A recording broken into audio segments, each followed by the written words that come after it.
Hi, this is Sue Jackson of the Book by Book blog, and I'm here with another Friday Reads.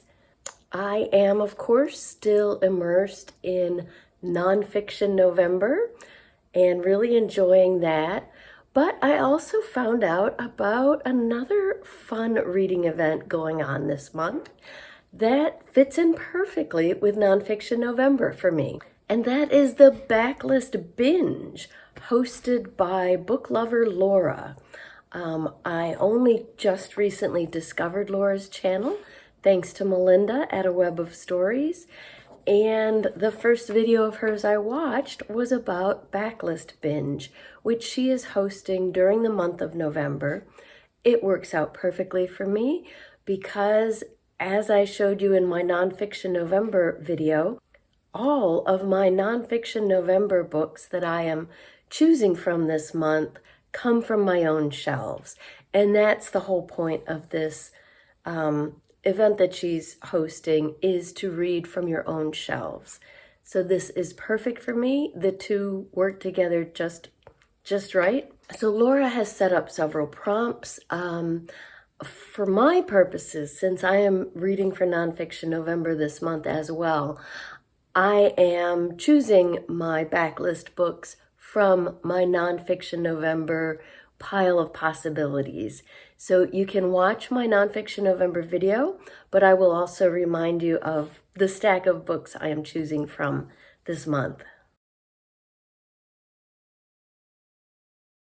Okay, so from that stack, here are her prompts. The book that's been on your TBR the longest, that is probably The Girls of Ames, which, as I mentioned in my Nonfiction November video, I have been meaning to get to for a long time. She's also got the oldest book. That would be, of this stack, that would be the one by MFK Fisher, because it's a classic. A backlist book by an author you've read before. I have two possibilities in that stack, Eric Larson and Kelly Corrigan, both of whom I have read and enjoyed before. Most recent purchase, not my purchase, but that would be the Samantha Irby book, which my husband just gave me for my birthday this summer. A book out of your usual genre or comfort zone. That would probably be nonfiction history. I don't read a whole lot of nonfiction history. I do read more historical fiction. So not out of my comfort zone really, but not my usual genre. And I have several options in that stack that would fit that. And a book published in 2023. I don't think any of those in that stack would count, but I do have some books on audio that I'm choosing from. Oh, and I've already read some 2023 releases for Nonfiction November. Completely forgot about the graphic memoirs that I have been reading on my iPad. So those would definitely count. So far, let's see, there was Beowulf, which is not nonfiction. I finished it at the beginning of November, but was just published earlier this year, and Layers. I discussed both of those in last week's Friday Reads, and both were published this year, and Layers is nonfiction. It's a memoir. So I am working this fun backlog binge into my Nonfiction November plans. Go check out the video at Book Lover Laura. So what I am reading now, I am in the middle of, well, still kind of at the beginning of The Zookeeper's Wife by Diane Ackerman.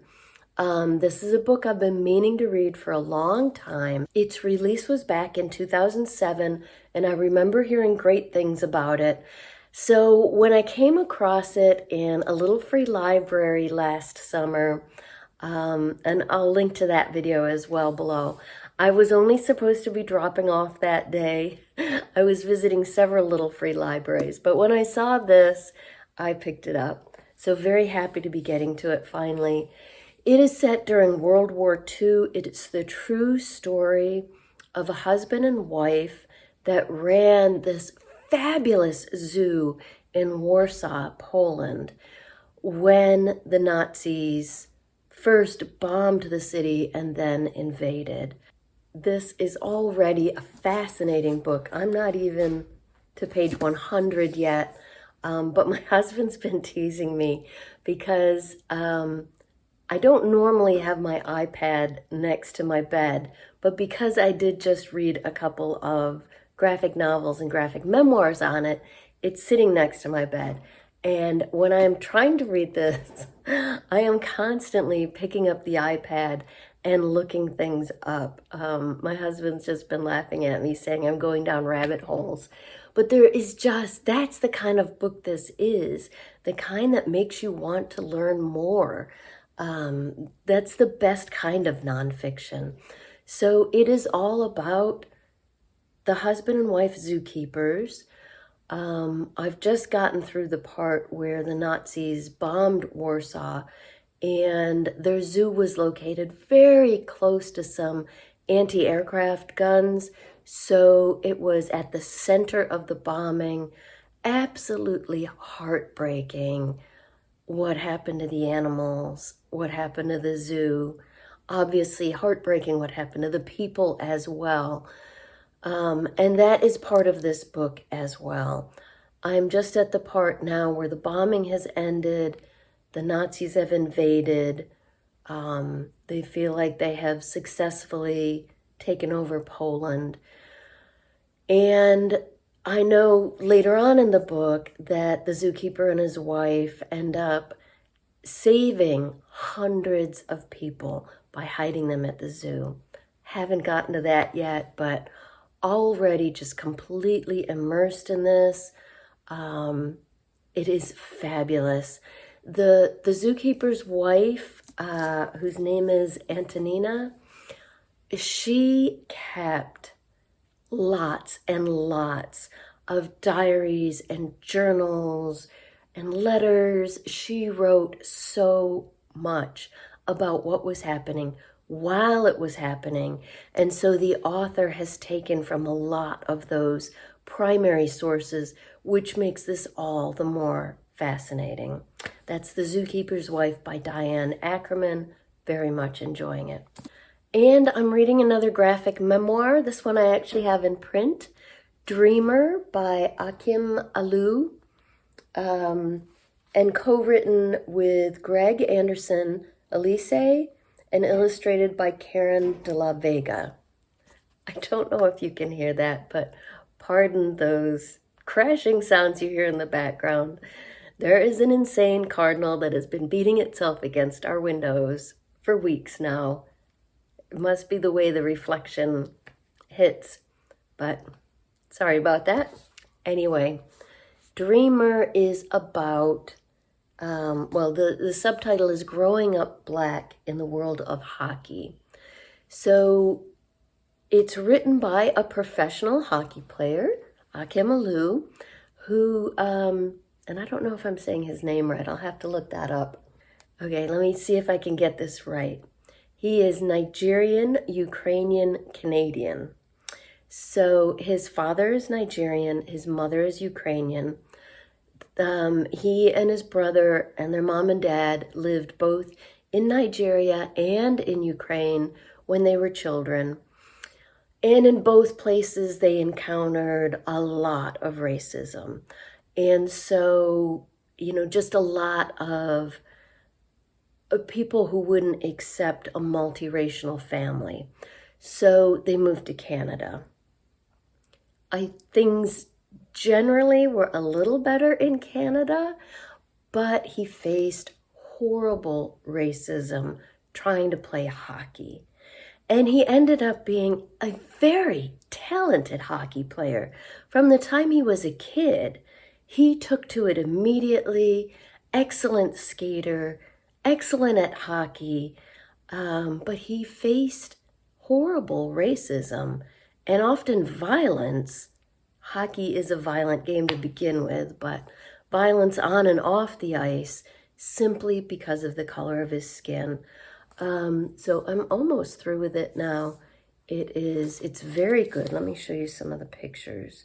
So here's Akim when he was young, just getting into the sport of hockey, going into a league in Canada that they have for teenagers at age 16, where he was assigned to a team 4 hours away and had to billet with a host family. So we do see some of what happens on and off the field. He's narrating it as an adult, so you sometimes see him, the adult him, narrating and looking over the shoulder of the younger him, some of the violence that he endured. So it's excellent so far, horrifying, of course, but it's a story that I'm glad is being told. That's Dreamer by Akim Alu. Finally, I am also listening to nonfiction on audio. I am still in the middle of How to Forget by Kate Mulgrew. If that name seems familiar to her, she is a very famous actress, had starring roles on Star Trek Voyager as Captain Janeway, which my husband and I watched back in the day, and as Red in Orange is the New Black more recently. And she's acted on stage, on screen, all over the place. But this is a very personal story. It's a memoir about caring for her father as he died of cancer and her mother as she was diagnosed and worsened with Alzheimer's disease. Both topics are also very personal to me, and some of this has been very difficult for me to listen to, but that's because it is so well written, and she reads it herself, and hearing this story in her familiar voice is very powerful. It's warm and poignant, moving. There are also funny parts. She's got a great sense of humor, and she comes from a family with a lot of humor. There were, I think, 6 of them, brothers and sisters. So the first half of the book is about her father. She was in a stage production in Florida when she got a call from her older brother saying, "You need to come home." She rushed home, went to the doctor's appointment with her brother and father the next day, and it turned out he had very advanced lung cancer. It had spread throughout his body by then. He finally agreed to go to the doctor because he was having vision problems, so it was throughout his body by then. He only had a few weeks left to live. That was, of course, a very difficult, challenging situation. She and the rest of her family were just devastated. She stayed with her dad and spent as much time as she could with him. I lost my father to cancer, to melanoma, about 8 years ago. Different situation. We fortunately had a whole year with him between his diagnosis and his death. But it was pretty far advanced when they caught it, and we knew there was a very good chance he would die. So I could really relate to a lot of what she and her family were going through. As I said, difficult to listen to, but also somehow, I don't know, it helps when you hear that someone else has gone through a similar situation. I know this from my experience with chronic illness. So I'm finished with part 1. I'm into part 2 now, about her mother. Her mother was a very vibrant, intelligent woman who started to have cognitive problems. They went to a doctor, found out she had Alzheimer's disease. Kate brought her out to California for a while. Her mother lived with her, went to see the top neurologist at UCLA, who just agreed with the diagnosis.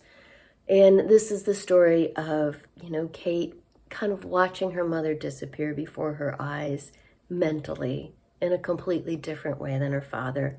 Again, we have personal experience, not with Alzheimer's, but with another form of dementia. We just lost my father-in-law last June. He was 97, so he lived a good long life, which makes it different than this story. But particularly his last 6 months of his dementia got much, much worse after he went into a nursing home and got COVID. So, yeah, so I can, again, relate to this. But even if you can't, this is a beautiful story about her devotion and love for her parents, about how her whole family came together to care for them. It's a very moving story, and excellent on audio. As I said, she reads it herself, so I am enjoying, but also struggling a bit with How to Forget by Kate Mulgrew. So that's my reading this week, all nonfiction, but lots of different kinds of books. I would love to hear what you're reading this week.